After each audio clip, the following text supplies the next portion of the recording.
اسلام کی تاریخ میں علماء، سائنسدان، مفکر، شاعر، معمار، سیاستدان اور یہاں تک کہ حکمران گزرے ہیں، لیکن پھر آہستہ آہستہ انہیں منبر تک محدود کر دیا گیا یا وہ خود ہوتے چلے گئے۔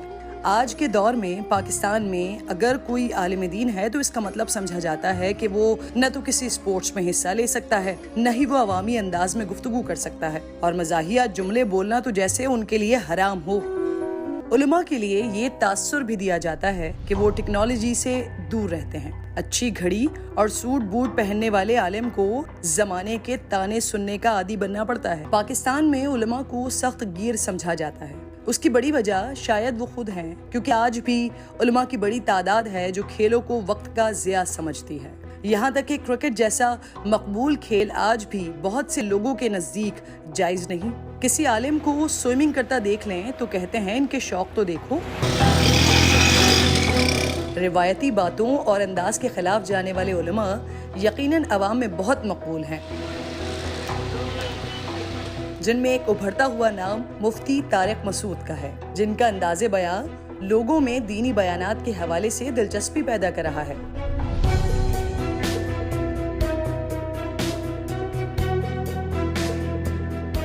چار شادیوں کے حوالے سے مسلسل بات کرتے رہتے ہیں، بلکہ لوگوں کو اس کی ترغیب دیتے ہیں۔ یہی وجہ ہے کہ وہ بہت کم وقت میں سوشل میڈیا پر چھا گئے ہیں۔ لاکھوں ویوز، ہزاروں فالوورز رکھنے والے مفتی طارق مسعود پر آئے روز میمز بنتی ہیں، تو وہیں ان کے لطیفے بھی خوب وائرل ہوتے ہیں۔ طارق مسعود صاحب کے جم، سوئمنگ، ہارس رائڈنگ اور بائک چلانے کی ویڈیوز پر بھی لوگوں کو کافی اعتراض ہوتا ہے، لیکن یہ ایک اور وجہ بھی ہے جو انہیں دوسروں سے ممتاز کرتی ہے۔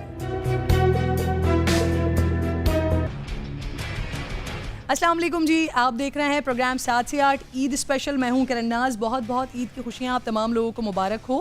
عید کا دن ہے آج، تو ہم نے سوچا کہ ذرا روایت سے ہٹ کر، روزانہ کی بنیاد سے ہٹ کر آج کا پروگرام کیا جائے، اور آج کسی ایسے مہمان کو بلایا جائے جنہیں آپ پسند کرتے ہیں، جنہیں آپ دیکھنا چاہتے ہیں، جنہیں آپ سننا چاہتے ہیں، ان کی زندگی کے حوالے سے آج بات کی جائے۔ لیکن اس سے پہلے، کیونکہ عید کے دن ہے اور اس میں کھابے وابے بڑے چل رہے ہوتے ہیں، تو obviously مفت کا جب گوشت مل رہا ہوتا ہے تو پھر بڑے مزے سے تکہ بوٹیاں بھی اور نہاریاں بھی اور بریانیاں بھی چل رہی ہوتی ہیں۔ لیکن ایک مفت کا مشورہ ہے آپ لوگوں کے لیے کہ ذرا ہاتھ ہلکا رکھیے، کیونکہ گوشت تو بہت سارا مل رہا ہوتا ہے، لیکن جب ڈاکٹر کے پاس جانا پڑتا ہے تو پھر وہ مفت کا نہیں مل رہا ہوتا۔ بہرحال جی، آج کی جو شخصیت، ان سے یہ پوچھنا ضرور بنتا ہے کہ جو کھانے وانے چل رہے ہیں آپ کے گھر پہ، وہ آپ کون سی اہلیہ کے ساتھ کھا پی رہے ہیں، کس طرح سے عید کو انجوائے کر رہے ہیں، کیونکہ ان کی اہلیہ بھی، ان کی جو وائفز ہیں وہ بھی ماشاءاللہ زیادہ ہیں، 3 بیویاں ہیں۔ مفتی طارق مسعود صاحب کی میں بات کر رہی ہوں۔ السلام علیکم مفتی صاحب، عید مبارک، خیریت سے ہیں آپ؟ جی ہاں، آپ کو بھی بہت عید مبارک۔ آپ کے لیے تو قربانی کی عید بھی بڑی مشکل ہوتی ہوگی کہ کس کے گھر پر قربانی کریں، کون سی بیگم کے گھر پر قربانی کرتے ہیں آپ، یا تینوں ہی پھر ساتھ ہی رہتی ہیں؟ ساتھ اگر تینوں رہیں گی تو میں کہاں رہوں گا، یہ تو میں لوگوں سے کہتا ہوں۔ لوگ پوچھتے ہیں کہ یار ہم تینوں، دونوں، چاروں کو ساتھ رکھیں، میں کہتا ہوں پھر خود کہاں رہو گے، یا تو اپنے لیے ایک ہیلمٹ لے لو اچھا سا گھر میں داخل ہونے کے لیے۔ تو آج کل تو 2 بہنیں اکٹھی نہیں رہتی گھروں میں، 2 سوکنے کہاں رہیں گی، تو الگ الگ کا ہی کانسیپٹ ہے ہمارا۔ اب ویسے آپ کس گھر میں، کون سی بیگم کے گھر پہ قربانی کرتے ہیں اور کیا لے کر آتے ہیں؟ دیکھیں، ہمارے ہاں سب کا حصہ ڈلتا ہے، ایک بچھڑا آتا ہے اور اس میں سارے گھر والوں کا حصہ ہوتا ہے، تو وہ حصہ بھی مجھے ہی کرنا پڑتا ہے۔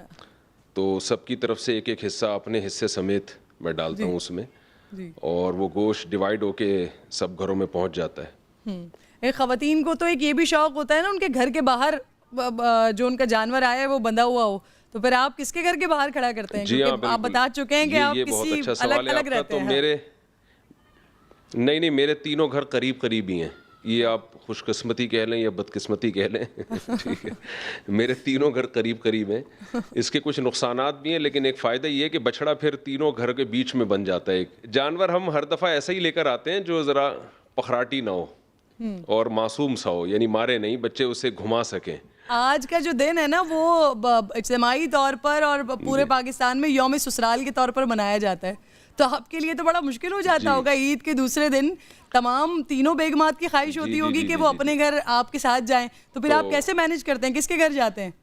جی، مینیج ایسے کرتے ہیں کہ بھائی جو ہم نے ترتیب لگائی ہوئی ہے، سب سے پہلا نمبر پہلی کا، پھر دوسری کا، پھر تیسری کا، یہ نمبر جی یہ ایک ترتیب دماغ میں ڈال دی ہے کہ سفر بھی ایسا ہی ہوگا. جب میں کہیں ٹریولنگ کے لیے جاؤں گا تو سب سے پہلا نمبر فرسٹ کا, پھر سیکنڈ کا, پھر تھرڈ کا. اس ترتیب پہ میں نے چلایا ہوا ہے. اس میں پھر کسی کو اشکال یا اعتراض کرنے کی اجازت نہیں ہے. یہ ایک ترتیب ہے.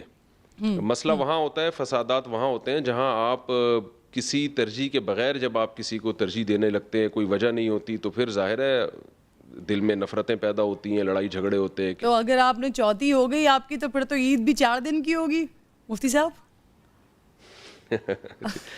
وہ بعض فقہاء اس کے قائل ہیں کہ بقرعید 4 دن کی ہوتی ہے.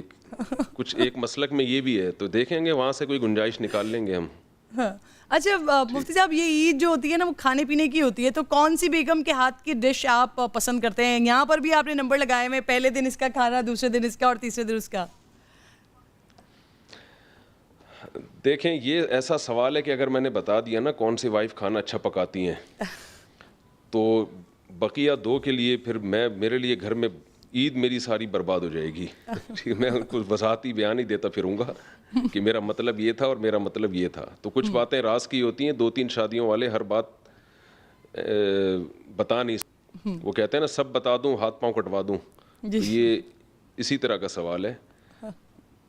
تو یہ بات آپ کسی کو بھیج دیں, یہ جو آپ کا کیمرہ مین ہے نا اس کے کان میں بتا دوں گا میں. صحیح ہے, صحیح ہے. اچھا جی مفتی صاحب, ہم دکھا بھی رہے ہیں ساتھ ساتھ اپنے ناظرین کو, آپ جم بھی کرتے ہیں, سوئمنگ بھی کرتے ہیں, مسجد کو بھی وقت دیتے ہیں, پڑھانے بھی جاتے ہیں ماشاءاللہ. جی. ساتھ ہی 3 شادیاں بھی ہیں, اب چوتھی شادی بھی آپ نے کرنی ہے, تو کیسے مینج کریں گے؟ یہ چوتھی کا پلان آپ نے کینسل کر دیا ہے؟ دیکھیں جو آدمی سارے کام کرتا ہے وہی سب کچھ کر سکتا ہے. جو اپنی صحت کا خیال نہیں کرتا, جم نہیں جاتا, جاگنگ نہیں کرتا, وہ شادیاں بھی نہیں کر سکتا. جو صحت کا خیال نہیں رکھتا وہ مذہب پہ بھی عمل نہیں کر سکتا. جب تک میرا ایک نظریہ ہے, رسول اللہ صلی اللہ علیہ وسلم کا ارشاد ہے المؤمن القوی خیر من المؤمن الضعیف. صحیح حدیث ہے کہ آپ صلی اللہ علیہ وسلم نے فرمایا طاقتور مومن اللہ کو کمزور مومن سے زیادہ محبوب ہے. احب الی اللہ کے الفاظ میں ہے کہ اللہ کو زیادہ محبوب ہے کمزور سے. تو میں نہیں کہہ رہا میں کوئی پاورفل آدمی ہوں, طاقتور آدمی ہوں, لیکن اس حدیث سے ہمیں یہ پتہ چلتا ہے کہ آپ کو اپنی صحت کا خیال رکھنا آپ کے لیے ضروری ہے. صحت اچھی ہوگی تو آپ خوش مزاج ہوں گے, سارے کام آپ کر سکیں گے, آپ بیویوں کی ٹینشن بھی اٹھا سکتے ہیں, آپ مذہبی ذمہ داریاں بھی پوری کر سکتے ہیں.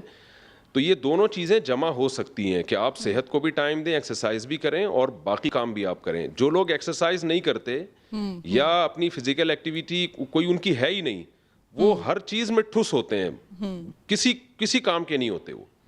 وہ نہ مذہب میں آگے جا سکتے ہیں, نہ وہ گھر کو مینج کر سکتے ہیں. آپ کی جو یہ 3 شادیوں 4 شادیوں والے بیانات ہیں, اس میں تو تمام نوجوان جو ہے نا وہ آپ کے پیچھے ہیں. بالکل سب, جس سے بھی کوئی بات کرو تو آپ کا کوئی بیان اٹھا کے دکھا دیتا ہے.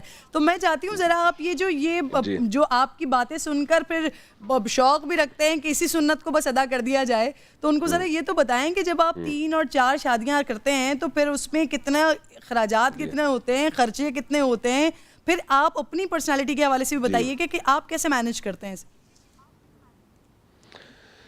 دیکھیے جب بھی کسی حکم کو آپ ادھورا لیں گے نا, اسلام کا حکم, میں ایک چھوٹا سا چٹکلا سنا دوں آپ کو, ایک زبردست. ایک شخص انٹرویو کے لیے گیا تو دیکھا کچھ مزدور کام کر رہے ہیں. ایک گڑھا کھود رہا ہے درخت کے لیے نا, اور گڑھا کھودتا ہے, مٹی باہر نکالتا ہے, تو دوسرا اس میں مٹی ڈال کے اس گڑھے کو بند کر رہا ہے. تو یہ حیران ہوا, یار ایک گڑھا کھود رہا ہے دوسرا اس کو بند کر رہا ہے. تو پوچھا کہ یار یہ تم کیا کر رہے ہو؟ تو پہلے نے کہا بھائی مجھے گورنمنٹ نے ذمہ داری لگائی ہے کہ یہاں ایک درخت کا ایک پروجیکٹ ہے, اتنے 1000 درخت لگانے ہیں یہاں پہ, تو میں درخت لگانے کے لیے میں گڑھا کھود رہا ہوں. دوسرے سے کہا تمہارا کیا کام ہے؟ اس نے کہا میرا کام ہے جب گڑھا کھد جائے تو اس کو پھر مٹی سے بھر دینا. تو کہا ہے اور درخت والا کہاں ہے؟ انہوں نے کہا وہ چھٹی پہ گیا ہوا ہے. تو جب بھی کسی کام کو آپ کمپلیٹ نہیں کرتے, آدھا کام کرتے ہیں آدھا نہیں کرتے, تو یہی حشر ہوتا ہے کہ محنتیں ضائع ہوتی ہیں. تو اسلام نے اگر 2 یا 3 یا 4 شادیوں کی اجازت کیا بلکہ ترغیب دی ہے, تو اس میں عدل کی شرط اللہ نے لگائی ہے, وَإِنْ خِفْتُمْ أَلَّا تَعْدِلُوا فَوَاحِدَةً أَوْ مَا مَلَكَتْ أَيْمَانُكُمْ. اللہ نے فرمایا اگر 2 کے حقوق ادا نہیں کر سکتے تو پھر ایک پر اکتفا کرو, بلکہ ایک کے حقوق بھی ادا نہیں کر سکتے تو پھر ایک کی بھی آپ کو اجازت نہیں ہے. تو یہ جو ہے نا کہ کتنی ارننگ میں کتنی بیویاں پالی جا سکتی ہیں اس کا تعلق اس سے ہے کہ آپ کس خاندان کی عورتوں سے نکاح کر رہے ہیں. صحیح. اگر آپ کی ارننگ 1 لاکھ ہے تو آپ ایسی لڑکی سے شادی کریں جس کے باپ کی ارننگ یا جس کی ارننگ 50,000 ہو, آپ اس کے حقوق آرام سے ادا کر سکتے ہیں. لیکن مفتی اگر صاحب آپ کی ارننگ 10,000 ہے تو آپ ایسی باپ سے کمپیریزن کر رہے ہیں سر, تو بہنیں جو ساتھ ہوتی ہیں وہ تو اپنی چیزیں بھی شیئر کر لیتی ہیں, بیویاں یہاں پر تو آپ کہہ رہے ہیں اگر ساتھ ساتھ رکھ لی تو مسئلہ ہو جائے گا, تو یہ کمپیریزن سر کیسے ہوگا؟ نہیں, دیکھیں بیویاں 3 یا 4 کا مطلب یہ ہوتا ہے کہ آپ کس خاندان سے لا رہے ہیں نا. ہر عورت کا اسٹینڈ دیکھیں, قرآن مجید میں اللہ تعالیٰ کے ارشاد ہے عاشروہن بالمعروف. جو بیویوں کے اللہ نے جو حقوق بیان کیے نا اس میں عرف کا دخل ہے, اور فقہا نے جو اس کی تفصیل بیان کی ہے کہ آپ جس اسٹینڈرڈ کے گھر یعنی جس لڑکی سے آپ شادی کر رہے ہیں اس کا لائف اسٹینڈرڈ کیا ہے. مثال کے طور پر آپ ایک ایسی لڑکی سے شادی کرتے ہیں جس کے گھر میں نوکر کام کرتے ہیں, وہ لوگ ان کے ہاں گھروں میں عورتیں کام کرتی نہیں ہیں, یعنی ان کا معیار زندگی اتنا بلند ہے. تو علماء نے لکھا ہے کہ پھر شوہر پر لازم ہوگا کہ وہ بیوی کے لیے کسی خادم کا انتظام کرے, کسی نوکر کا انتظام کرے. یعنی اگر وہ نوکر کا انتظام نہیں کرتا تو وہ ظالم کہلائے گا, وہ یہ سمجھا جائے گا کہ وہ بیوی کا حق ادا نہیں کر رہا ہے. اچھا مفتی صاحب, کیونکہ آپ کے پاس چوتھی ویکینسی ابھی خالی ہے سر, تو مجھے بتائیے کہ اگر موقع ملتا ہے آپ کو کسی سے چوتھی شادی کا, تو اگر میں آپ کو آپشن دوں, ان میں سے کن کو چوز کریں گے آپ؟ میرا, عائشہ عمر, صبا قمر یا پھر مہوش حیات؟ تینوں کو تو میں جانتا نہیں, پہلی والی کا نام سنا ہوا ہے میں نے. تو میں تو دیکھیں جی مولانا ٹائپ کا آدمی ہوں میں, تو ظاہر ہے پردہ, نماز, ان سب چیزوں کو ترجیح دوں گا سب سے پہلے. تو ان میں سے جو شرعی پردہ کرتی ہو, 5 ٹائم کی نماز کی پابند ہو, تو مجھے بتا دیں.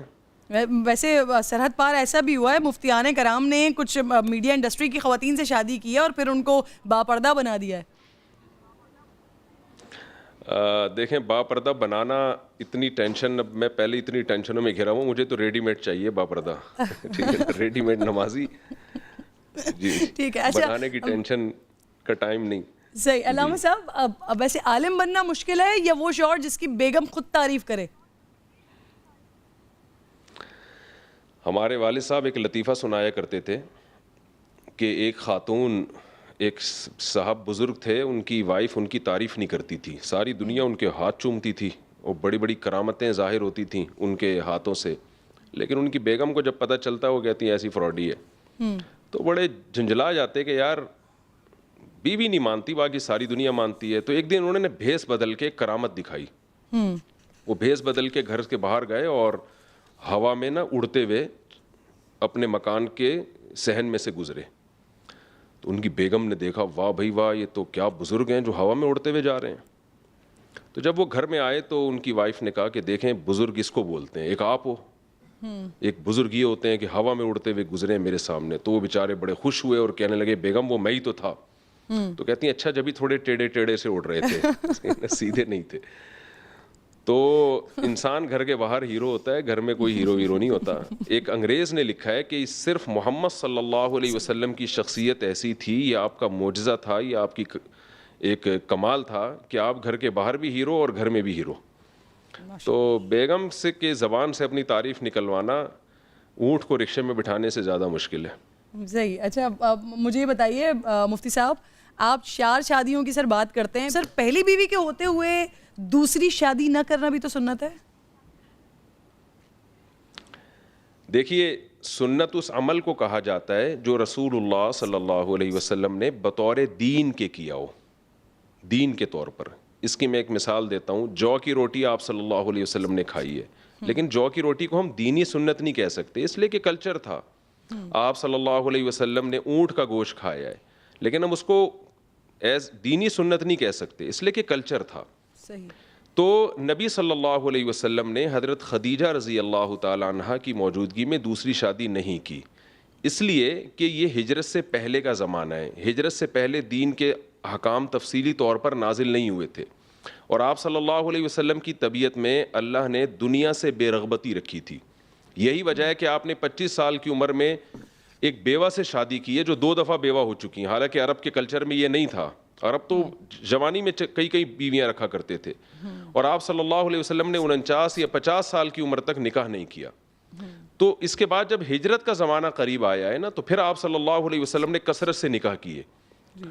تو یہ بتانے کے لیے کہ نبی صلی اللہ علیہ وسلم اگر نبوت سے پہلے زیادہ شادیاں کرتے تو لوگ اس کو کلچر کا حصہ سمجھتے. لوگ سمجھتے کہ آپ صلی اللہ علیہ وسلم کو نکاح کی طرف رغبت ایک قدرتی رغبت تھی آپ کو, یہ عرب کے کلچر کو آپ نے فالو کیا ہے. تو آپ صلی اللہ علیہ وسلم نے ہجرت سے پہلے کلچر کی مخالفت کی ہے. عرب کا کلچر تھا زیادہ شادیاں کا, آپ نے اس کی مخالفت کی, اور ہجرت کے بعد آپ نے زیادہ شادیاں کر کے یہ بتایا کہ میں جو نکاح کی کثرت کر رہا ہوں یہ اسلام کے حکم کی وجہ سے کر رہا ہوں, عرب کے کلچر کو فالو نہیں کر رہا. علامہ صاحب بتایا تو یہ جاتا ہے کہ اماں خدیجہ رضی اللہ تعالیٰ عنہا سے اتنی محبت کرتے تھے آقا علیہ الصلوۃ والسلام کے اس وجہ سے کہ جب تک وہ حیات تھیں تب تک آپ نے دوسرا نکاح نہیں کیا.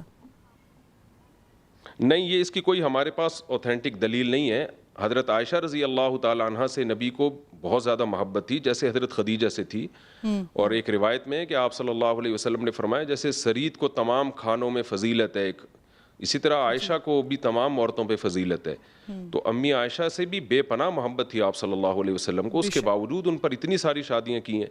یہ قرآن کی جو آیت ہے نا, یہ جو لوگ سوال کرتے ہیں کہ یار میری پہلی بیوی میں خرابی کیا کہ میں دوسری شادی کروں, یہ بالکل ایک غلط اعتراض ہے. قرآن کے الفاظ ہیں فَانْكِحُوا مَا طَابَ لَكُم مِّنَ النِّسَاءِ مَثْنَىٰ وَثُلَاثَ وَرُبَاع, جو عورتیں تمہیں پسند ہو ان میں سے دو دو تین تین چار چار سے کرو.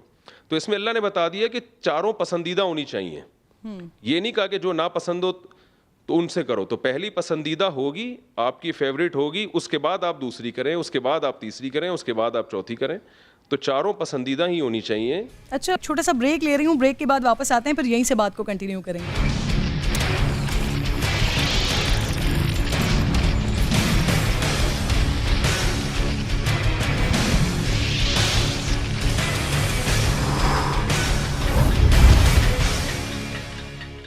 مفتی صاحب میں چاہ رہی ہوں ذرا اس ٹاپک پر بھی آپ بات کریں. افریقہ میں جو ہوا ہے خواتین کی ایک سے زائد شوہر رکھنے کی باتیں شروع ہو گئی ہیں مفتی صاحب. یہ تو بالکل ایک غلط بات ہے, اسلام کے بھی خلاف ہے, نیچر کے بھی خلاف ہے. یہ تو یعنی اس کی مثال ایسے ہوگی جیسے ایک آدمی کو بھی چار کی اجازت اور ایک عورت کو بھی چار کی اجازت. تو یعنی ایک آدمی کی چار بیویاں اور ان چاروں کے چار چار میاں ہیں, تو پھر ان ہر چار کی تو ایک تو یعنی پوری دنیا ایک رشتے میں بن جائے گی. وہ جو ایک یعنی ایک نیچر کبھی بھی اس کو قبول نہیں کرتی. اور دوسری بات, نسب میں کتنا خلل واقع ہوگا, اولاد میں کتنا خلل واقع ہوگا. تو جو عورت بچہ جنتی ہے تو ماں کا تو سب کو پتہ ہوتا ہے یہ کہ یہ ماں ہے, تو باپ کے نسب میں خلل واقع ہو جائے گا. کیا پتہ چلے گا کس کا بیٹا ہے؟ وہی ہوگا جو یورپ میں ڈی این اے سے پتہ چل رہا ہے یہ فلاں کا ابا ہے, وہ یہ والے بچے کا ابا وہ ہے, یہ والے بچے کا ابا وہ ہے, وہ والے کا وہ ہے. سوسائٹی میں بگاڑ پیدا کرے گا. بالکل بےہودگی ہے. سخت گیر علماء کرام کے ہوتے ہوئے آپ کا مزاج جو ہے وہ بڑا عوامی ہے, لائٹر باتیں کرتے ہیں آپ, جس کی وجہ سے عوام کو وہ سمجھ بھی آتی ہے, پسند بھی کرتے ہیں, مقبولیت بھی مل رہی ہے. لیکن پھر بھی یہ تو ہے کہ اگر سارے ہی علماء آپ کے جیسے ہوتے تو آپ کو یہ ویلیو تو نہیں ملتی. دیکھیں, سارے علماء تو مجھ سے اچھے ہی ہیں, میں تو بہت نالائق آدمی ہوں. اور باقی میری جو شہرت کی وجہ مجھے معلوم نہیں. میں لوگوں سے پوچھتا ہوں کہ آپ کیوں سنتے ہیں, تو لوگ کہتے ہیں آپ کا ایک ذرا مینٹل لیول پہ آ کے, ہمارے مینٹل لیول پہ آ کے آپ بات کرتے ہیں, ہماری ذہنی سطح پہ آ کے آپ بات کرتے ہیں. شاید اس کی وجہ یہ ہے کہ میں کراچی میں ہی پلا بڑا ہوں, کراچی کے ماحول میں ہی یہی لڑکوں میں کھیلا, اور جو یعنی جیسی عام لڑکوں کی لائف گزرتی ہے میری بھی ایسی گزری. ایس ایم سائنس کالج میں پڑھا کرتا تھا اور نائٹ میچز کھیلا کرتے تھے ہم. کرکٹ کا میں ایک کھلاڑی تھا, اوپنر جایا کرتا تھا, فٹ بال کھیلا ہم نے. جو اسی ماحول سے نکل کے ہم پھر مدرسے کی طرف چلے گئے, اور ہمیں مدرسہ بھی بہت اچھا ملا جہاں استاذوں نے بڑی عزت دی اور بہت محبت سے ہمیں پڑھایا. تو اس کی وجہ یہ ہے کہ اللہ کا شکر ہے زندگی خوشیوں میں اللہ نے گزاری ہے. تو ٹینشن تو جب ہوتی ہے نا, زندگی ٹینشن میں گزری ہو, پھر آدمی کے چہرے پہ بھی وہ ٹینشن کے اثرات آتے ہیں, اخلاق میں بھی آتے ہیں. تو اللہ نے ہمیں خوشیاں اتنی دی ہیں, مجھے تو ڈر لگتا ہے اللہ نظر بس سے بچائے, آئندہ بھی ایسی خوشیوں والی زندگی نصیب کرے. تو ٹاک شوز دیکھتے ہیں آپ, سیاست سے کسی حد تک دلچسپی ہے, فیوریٹ سیاستدان ہے کوئی آپ کا؟ بہت کم کوئی خاص قسم کا کوئی ٹاک شو جو لوگ بتا دیں کہ بھئی یہ بہت اہم ہے تو وہ اس کے واٹس ایپ پہ مجھے کلپ بھیج دیتے ہیں, ورنہ میں نہیں دیکھتا. تو کوئی پولیٹیشین بھی فیوریٹ نہیں ہے آپ کا؟ آج کل عمران خان بنا ہوا ہے لیکن اس پہ بہت اعتراض ہوتے ہیں. ذرا سی تعریف کر دوں تو ساری دنیا میرے خلاف ہو جاتی ہے. آپ عمران خان کی تعریف کر رہے ہو, حالانکہ میں عمران خان کی جب تعریف کرتا ہوں تو میرا مطلب یہ نہیں ہوتا کہ دوسرے غلط ہیں یا دوسرے خراب ہیں. یہ ایسا ہی ہے جیسے کسی ایک بیوی کی آپ تعریف کرو نا تو سوکن کو تکلیف ہوتی ہے, وہ سمجھتی میری برائی کر رہا ہے. تو پولیٹیشین میں بھی کچھ ایسا ہی ہے. فلمیں وغیرہ دیکھتے ہوں گے پہلے کبھی, اور کسی کی اداکاری پسند تھی آپ کو؟ بڑا خطرناک سوال پوچھا ہے آپ نے. بچپن میں دیکھی تھی پھر توبہ کر لی تھی. تو پرانے جو ہیرو بڈھے ہو گئے ہیں جی, وہ کہیں نظر آ جائیں تو یاد آ جاتا ہے کہ یہ کوئی نام تو بتا دیں. میں تو لوگوں سے پوچھتا ہوں کہ وہ یہ ابھی تک زندہ ہے. وہ ابھی کوئی دلیپ کمار کے مرنے کی اطلاع آئی, میں کہیں دوستوں کے پاس بیٹھا ہوا تھا تو انہوں نے کوئی نیوز چلا دی کہ دلیپ کمار کا انتقال. میں نے کہا یار یہ ابھی تک زندہ کیسے ہے, اس کا تو انتقال معذرت کے ساتھ کہنا نہیں چاہیے کسی کے بارے میں, یعنی یہ تو ہمارے بچپن کا ہیرو ہے, یہ ابھی تک چل کیسے رہے. اچھا مجھے بتائیے کہ قوالی وغیرہ یا صوفیانہ کلام پسند ہے آپ کو؟ نہیں, پرانے گانے یاد ہیں, وہ کبھی کبھی گنگناتا ہوں گھر والوں کو کے سامنے. یہ جتنے لوگ دیکھ رہے ہیں یہ سب بھی آپ کے اپنے ہی لوگ ہیں, اگر ان کے لیے کچھ گنگنانا چاہیں, کچھ شیئر کرنا چاہیں. نہیں, علماء مسئلہ بیان کرتے ہیں کہ شوہر بیوی کو گانا سنا سکتا ہے, بس اسی فتوے پر عمل کرتے ہوئے کبھی کبھار گھر والوں کو کوئی پرانا گانا سنا دیتا ہوں جو مجھے یاد ہے. مجھے بتائیے, مولانا طارق جمیل صاحب کو ہم دیکھتے ہیں, ان کی بھی اب فالوئنگ ہے, ان کو بھی ماشاءاللہ لوگ بڑی محبت کرتے ہیں, سنتے ہیں. جو شوبز کی شخصیات ہیں وہ ان کے ذاتی مراسم ہیں, مولانا صاحب سے لوگ ملتے ہیں, ان سے ان کی شفقت حاصل کرتے ہیں. آپ کے بھی ہیں اس طرح سے لوگوں کے ساتھ تعلقات؟ میرے اصل میں تعلقات تو ہیں لیکن میں زیادہ لفٹ نہیں کراتا. اس کی وجہ میرے اندر, یعنی میرا اپنا قصور ہے, میرے پاس ٹائم نہیں ہے. اب آپ دیکھیں ایک آدمی کی ترتیب ایسی ہو, وہ جم بھی ہو, جاگنگ بھی ہو, نماز بھی پڑھانا ہو, پھر میں جامعۃ الرشید میں پڑھاتا بھی ہوں, وہاں ٹیچر بھی ہوں, تو اس کے بعد ملاقاتوں کا ٹائم نہیں بچتا. مولانا طارق جمیل صاحب کا تو بڑا ظرف ہے, وہ تو بہت ٹائم دیتے ہیں لوگوں کو, اور اسی وجہ سے اللہ نے ان کو بہت ترقی بھی دی ہے اور ان سے اللہ نے دین کی خدمت بھی بہت لی ہے. میرا جو اسکیجول ہے نا وہ دن بھر کا بہت ٹف ہے, تو اس کے بعد لوگوں سے ملاقاتوں کا ٹائم نہیں بچتا میرے پاس, اور ذوق بھی نہیں ہے مجھے زیادہ. مجھے اپنے بچوں میں اور اپنے خاص دوست احباب ہیں انہی میں زیادہ مجھے بیٹھنے میں لطف آتا ہے, مزہ آتا ہے, انہی کے ساتھ میں تفریح پہ جاتا ہوں.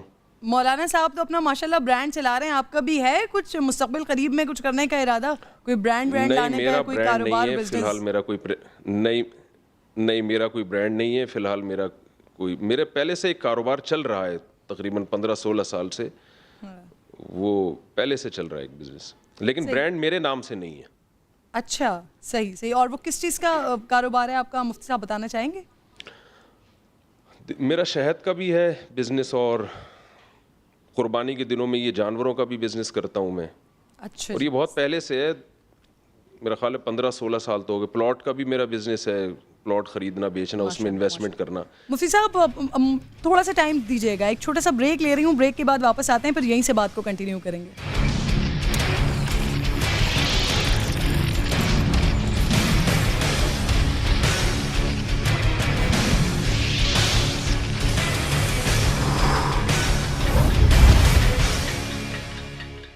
ویلکم بیک ونس اگین جی. طارق مسعود صاحب ساتھ موجود ہیں, ان سے بڑے مزے کی باتیں چل رہی ہیں. مرد حضرات بیویوں کی شکایتیں لے کر آتے ہیں آپ کے پاس, شوہروں کو ویسے بیویوں سے سب سے زیادہ شکایت ہوتی کیا ہے؟ بیویاں بھی آتی ہیں شکایتیں لے کے مردوں کی, صرف مرد نہیں, اور خواتین بھی اپنے مردوں کی شکایتیں لے کے آتی ہیں, مرد بھی آتے ہیں. تو بہت, یہ تو آج کل ہر گھر دوسرے گھر کا مسئلہ بنا ہوا ہے. کامن شکایتیں کون سی ہوتی ہیں دونوں طرف سے؟ پھر شادی ہوتی ہے تو کہتے ہیں یہ ہو کیوں گئی. زیادہ شکایتیں کیا آ رہی ہوتی ہیں مفتی صاحب؟ دیکھیں دونوں ہی برابر ہیں, یعنی مردوں کو شکایتیں یہ ہوتی ہیں کہ بیویاں تمیز سے بات نہیں کرتی ہیں, لڑتی رہتی ہیں ہر وقت. خواتین کو شکایتیں یہ ہوتی ہیں کہ ٹائم نہیں دیتے, گھر سے پہلے تو فون پہ گھنٹوں گھنٹوں لگے رہتے تھے شادی سے پہلے, اس کے بعد اب جو ہے وہ بات کرنے کا ٹائم نہیں ان کے پاس. ویسے میں کبھی اپنے شوہر سے یہ شکوہ کرتی ہوں تو وہ گھڑی اتار کے دے دیتے ہیں کہ یہ سارا ٹائم رکھ لیں آپ. مفتی صاحب مجھے بتائیے, آپ اپنے بیان میں بتاتے ہیں کہ کئی خواتین آپ کو کال کر کے شکریہ ادا کرتی ہیں کہ ان کے شوہروں نے آپ کے بیانات سن کر ان سے دوسری یا تیسری شادی کی ہے, لیکن کوئی ایسا فون آیا ہے کبھی آپ کے پاس کہ جس کے شوہر نے آپ کی وجہ سے, آپ کے بیانات کی وجہ سے دوسری شادی کی ہو, اور اس نے جھگڑا کیا ہو آپ سے کہ کیا کر دیا مفتی صاحب آپ نے؟ ہاں جی ایسے بھی آتے ہیں بالکل. کیا آپ کے بیانات میرے میاں سنتے ہیں, انہوں نے گھر میں شادی کی رٹ لگائی ہوئی ہے اور زندگی عذاب بنائی ہوئی ہے, تو ایسے بھی آتے ہیں. تو پھر آپ میں کیسے ان سمجھاتے کے ہیں؟ شوہر کو سمجھاتا ہوں یہ رٹ وٹ نہ لگاؤ بھائی, شادی کی کرنا ہے تو کر کے بتا دو, نہیں کرنا تو آرام سے بیٹھو, خام میں ٹارچر نہ کرو ذہنی. صحیح. اچھا مفتی صاحب, پاکستان میں تو بہت بڑی تعداد میں لوگ ہم خیال ہیں آپ کے, بلکہ پاکستان میں کیا, میں تو کہتی ہوں کہ اس ایشو پر دنیا بھر میں جہاں جہاں مسلمان آباد ہوں گے نا, وہ بڑا خوش ہوتے ہوں گے آپ کی باتوں کو سن کے. مجھے بتائیے آپ کے اپنے گھر میں جو لوگ موجود ہیں وہ ہیں آپ کے ہم خیال, یا آپ کے گھر میں آپ کے بیانات کے بعد آپ کے بھائی یا کسی نے شادیاں کی ہوں مزید؟ میرے بھائی, میرے ماشاءاللہ 3 بھائی ہیں اور بڑے نیک ہیں سب ماشاءاللہ, نمازی پرہیزگار اور سب کچھ ہیں, لیکن بہت ڈھیٹ ہیں. اتنا کچھ ہو گیا وہ ہل کے نہیں دے رہے اپنی جگہ سے, وہ بہت ڈھیٹ ہیں, وہ نہیں کرتے. تو اور میرے دوست بھی بہت ڈھیٹ ہیں, کچھ نے تو کیے, زیادہ تر بہت ہی ڈھیٹ ہیں, اتنا سن کے وہ بالکل سن ہو گئے ہیں. آپ کی اپنی بیٹی کی بھی شادی ہو گئی ہے, اور اگر بہنیں بھی ہیں تو ان کے شوہر اگر دوسری شادی کی بات کریں اور وہ اس کے خلاف ہوں, تو پھر آپ کس طرح سے ٹیکل کریں گے معاملے کو؟ آپ کس کی طرف ہوں گے, اپنی بہن کی طرف, بیٹی کی طرف, یا پھر ان کے شوہروں کی طرف؟ دیکھیں میں روکنے کا تو مجھے کوئی حق ہی نہیں ہے, وہ کہیں گے خود اتنی شادیاں کر کے بیٹھے ہوئے ہو, ہمیں کس بیس پہ روک رہے ہو. لیکن میرے کوئی بہنوئی یا میرا داماد اگر شادی کرے تو میں اسے کہوں گا بھائی میری بہن کے یا میری بچی کے حق میں کوئی کمی نہیں آنی چاہیے, آپ نے الگ گھر لے کے دینا ہے, یہاں نہیں رکھنا, اس کے حق میں کوئی کمی نہیں آنی چاہیے. تو اس کے حق میں اگر کوئی کمی ہوئی, اس کے ساتھ ناانصافی ہوئی, تو پھر ہم آپ سے سوال پوچھیں گے. تو یہ ذرا مضبوط لہجے میں, یہ بہرحال میں ضرور ان سے میں یہ کہوں گا مضبوط لہجے میں. مضبوط لہجہ اس لیے ضروری ہے کہ کوئی بھی شخص جب دوسری کر رہا ہو نا, تو اس میں اس کو یہ بہرحال فرسٹ وائف کی ذمہ داری ہے, یا اس کے اولیاء کی, یا اس کے جو بھی بھائی وغیرہ والدین ہیں ان کی یہ ذمہ داری, وہ بتا دیں بھائی اس کے حقوق میں ذرہ برابر بھی کمی نہیں ہونی چاہیے. کیونکہ 2 کرنے کے بعد 3 کرنے کے بعد بعض دفعہ ایسے ہوتا ہے لوگ یا تو پہلی کو لٹکا دیتے ہیں یا دوسری کو لٹکا دیتے ہیں. شروع میں جوش ہوتا ہے, دوسری وائف سے محبت ہوتی ہے, اس کے بعد جب جنون اترتا ہے تو پہلی کی طرف سے ریئیکشن اتنا ہوتا ہے کہ دوسری کو نظر انداز کر دیتے ہیں, اور بعض دفعہ پہلی کو نظر انداز کر دیتے ہیں. میں یہاں تک بھی میں لوگوں سے کہتا ہوں کہ جو عورت اپنے شوہر کو خود کہتی ہے نا کہ دوسری شادی کراؤ, میں ان خواتین کو احمق کہتا ہوں, بے وقوف کہتا ہوں. میں ان خواتین سے کہتا ہوں کہ آپ کا کام نہیں ہے اپنے میاں کو موٹیویٹ کرنا کہ وہ دوسری کرے. یہ ایسے ہی ہے جیسے آپ قربانی کے بکرے کو کہیں کہ تم لیٹ جاؤ ذبح ہونے کے لیے, وہ کیوں لیٹے گا بھائی؟ اللہ نے آپ کو حکم دیا ہے کہ اس کو ذبح کرو, اس کو تھوڑی حکم دیا کہ وہ لیٹے, اس کا کام ہے وہ چیخے چلائے بھاگے. تو عورت بائی نیچر وہ سوکن کو کبھی بھی پسند نہیں کرتی. صحابیات میں بھی اس کی مثالیں ملتی ہیں, حتیٰ کہ ہمیں ازواج مطہرات میں بھی اس کی مثالیں ملتی ہیں. جی جی. مشہور مثال ہے حضرت عائشہ رضی اللہ تعالی عنہا کی باری تھی, حضرت زینب نے ایک حلوہ بنا کے بھیج دیا, تو آپ صلی اللہ علیہ وسلم کے ہاتھ میں جب حلوہ حضرت عائشہ نے دیکھا تو امی عائشہ کو بہت غصہ آیا کہ میری باری میں سوکن مداخلت کیوں کر رہی ہیں, باری میری ہے اور وہ کیوں اس میں مداخلت کر رہی ہیں. تو امی عائشہ نے وہ حلوے کی پلیٹ اٹھا کے زمین پہ مار کے توڑ دی غصے ہو کے. تو آپ صلی اللہ علیہ وسلم نے ذرا بھی غصہ نہیں کیا امی عائشہ پہ, بلکہ صحابہ سے فرمایا غارت امکم, تمہاری ماں کو غیرت آ گئی ہے. تو اور کچھ بھی کوئی غصے کا اظہار نہیں کیا. یعنی یہ بھی ایک گویا تعریف کی ہے کہ یہ امی عائشہ نے غیرت میں کیا ہے. عورت کی محبت یہی ہے کہ وہ اپنے شوہر کو یہ چاہتی ہے کہ میرا شوہر صرف میرا ہی. اب تو باقاعدہ اس پہ قانون سازی ہو گئی ہے نا, اب تو جو پہلی بیوی سے چھپ کر شادی کرے گا اس کو سزا بھی ہوگی, اس کو جرمانہ بھی دینا پڑے گا. دیکھیں شریعت میں بھی ضروری نہیں ہے, اور یہ جو لا ہے نا ملک کا, یہ فطرت کے خلاف ہے, نیچر کے خلاف ہے. جو چیز نیچر کے خلاف ہوتی ہے وہ چلتی نہیں ہے. مرد پھر بھی کریں گے, یورپ میں کر رہے ہیں, امریکہ میں کر رہے ہیں, وہاں اتنا سخت قانون ہے, لیکن عرب لوگ تو کرتے ہیں, وہاں 4 بیویاں رکھتے ہیں وہاں پہ. یہ تو آپ بتا چکے ہیں کہ بیگمات سے تو نہیں ڈرتے آپ, تو ٹھیک ہے میں کہہ سکتی ہوں کہ یہ آپ کا سیاسی بیان ہو سکتا ہے, لیکن ویسے کسی اور چیز سے آپ ڈرتے ہو, لوگوں کو نہیں پتا ہوگا. نہیں, میں بیگمات سے سب سے زیادہ ڈرتا ہوں. ایسا نہیں ہے کہ میں نہیں ڈرتا, ایک ہی خوف ہے مجھے اللہ کے بعد.